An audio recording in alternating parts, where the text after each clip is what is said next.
welcome back to the channel. On today's video, we're going to be talking about a really popular ETF from iShares. It's XEQT. I really love this ETF, and if someone was to ask me, hey, I don't have a lot of investing experience, but I want to buy something every week, every month, and not look at it for 20 years and have it really accumulate a large amount of wealth for me, this is what I would recommend to them. I would say buy this ETF. So in this video, we're going to go over why. We're going to go over all the holdings, and we're going to show you how globally diversified it is, what kind of management expense ratio we can expect, and what type of yield we're looking at. So year to date, this fund is up 17%, which is quite good. Now the distribution yield is 2.04. This is going to vary slightly depending on what day you buy it, but that's pretty good. The distribution frequency is quarterly, however. A lot of people like it when it's monthly. This one is quarterly. That's something you'll have to keep in mind. Now, the management expense ratio is 0.2%, so that's relatively low because this is globally diversified. You're getting such a great basket of stocks. This is almost nothing to pay for it. I think you should be really, really happy about that. When we go to the holdings on the iShares website, we get a couple different ticker symbols, and this is going to throw some people off. This is what this video is for, to explain things here. We're going to see ticker ITOT, okay? And that is just referencing another ETF. That's the total US stock market fund. So if you want to take a look at this after on your own, you're going to type in ITOT into Google.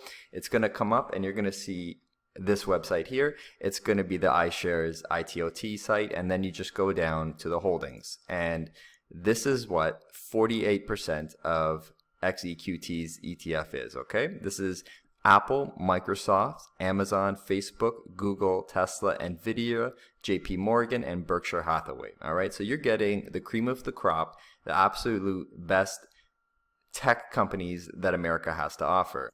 But it's not just the tech companies, okay? You can see we have a little bit of financials in here, and honestly, there's 3,600 different companies in here. The top weighted ones are the tech ones, and that's why I referenced that. Now back to the XEQT holdings, the second biggest percentage is XIC. So if we take a look here, it's iShares TSX Capped Composite Index. So we type in XIC and we see what this is. This is 24% of XEQT's holdings. So let's take a look at what we're talking about. We're talking about the best of the best from the Canadian market. Shopify, Royal Bank, TD, Canadian National Railway, Enbridge, BAM, Bank of Nova Scotia, Montreal, CIBC, and CP Railway. So one difference I want to point out here is there's only 10 holdings in this Canadian capped index. As compared to the American one, there was over 3,600. So they're really limiting the Canadian exposure. Percentage-wise, it's still fairly high, but it's condensed into a few companies, whereas the American side, you're getting the broad market. Something to keep in mind. We're going to go back to the XEQT holdings again, and we're going to see the third biggest holdings, and that is the iShares XEF ETF, and that's the international index. And this is going to be comprising 22% of the fund. Here's where we're going to start seeing a lot more global diversification. We're getting Toyota, we're getting Nestle, we're getting AstraZeneca. So we're going all over the globe here. If we take a look at the exposure breakdowns, 24% of this particular ETF is in Japan. We've got a lot of Europe in here. And this is what we want. We want to put our money all over the globe. We want to plant some seeds and let them grow.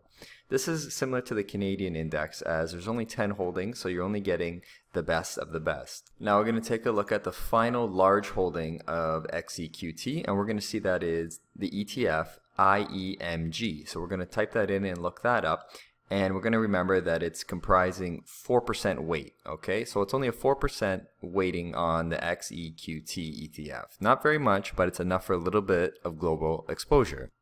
So we're going to take a look at the holdings in this fund, and we're going to get the Taiwan Semiconductor Manufacturing. Now, these guys make every chip. I don't know if you guys are into this company. I've been watching it for a while. It's pretty expensive, but I mean, they do everything for the world, guys, for manufacturing computer chips. Now, we have Tencent, Alibaba, Samsung, and a couple other ones I can't pronounce, to be honest with you, but those are the popular ones, and there's a 2,800 different companies in here, so you're getting a wide net, but you have to remember we're only getting 4% of XEQT in here, but it's good enough for global exposure. I hope my breakdown of XEQT is persuading you guys to really take a look at it and consider buying it. You're really getting global diversification. You're putting the most of your money in the United States of America. Honestly, they are the economic powerhouse of the world. This is kind of where it should be. Second place is Canada, a little bit of home court bias as I am a Canadian. I love all the holdings in here. They're huge dividend payers, and this is why there's a 2% dividend on this fund. We have Japan, the UK, Switzerland, France, Germany, Australia, China, and the Netherlands. Okay, this is the best of the best. I will be purchasing this ETF starting next week. I'll make a video about it, and let me know if you guys have this one, if you guys like the Vanguard equivalent a little bit better, what you think. All right, thanks for watching this video, guys. I hope you like it. Like and subscribe. See you next time.